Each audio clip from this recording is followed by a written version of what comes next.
Hello, I'm Martin Festestock from Comprehensive.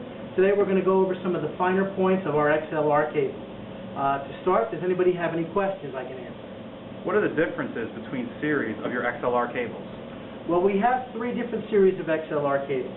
We have our Touring series, which is our high-grade series, our best series. We have the Premium Performer series, would be the better, as in good, better, best. And we have our Standard series. The differences between them, they all have the Extra Flex jacket. The Touring series is a 20-gauge cable, whereas the Performer and the Standard is a 24-gauge cable.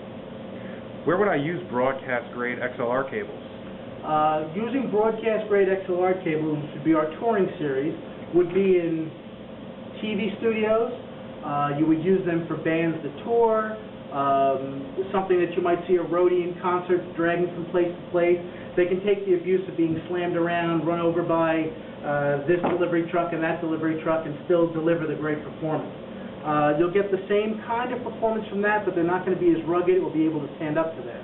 Plus, because it is a little bit smaller of a gauge, after a little bit of time, it's just not going to perform the same way this will after constant abuse.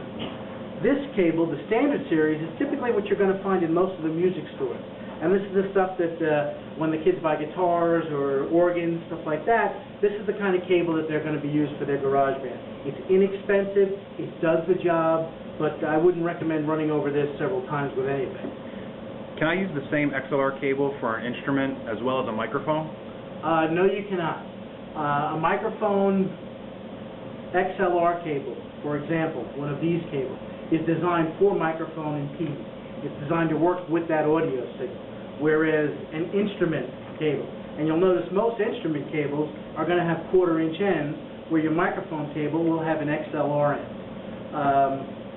The impedance matching is going to be a little different from the instrument to the microphone, as in low Z or high Z.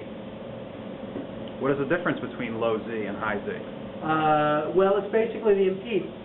Your instrument, say your guitar, and the source that your guitar is getting plugged into is working on a certain impedance. For example, let's say it's 100. This one, the microphone, is working on a low Z impedance. The XLR connector is low Z. That might be, say, 50.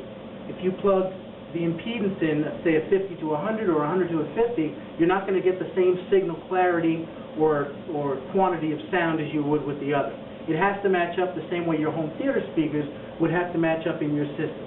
An 8-ohm speaker or a 16-ohm speaker have to go with an 8-ohm output or a 16-ohm output. If anybody has any other questions, please feel free to contact Comprehensive. Thank you.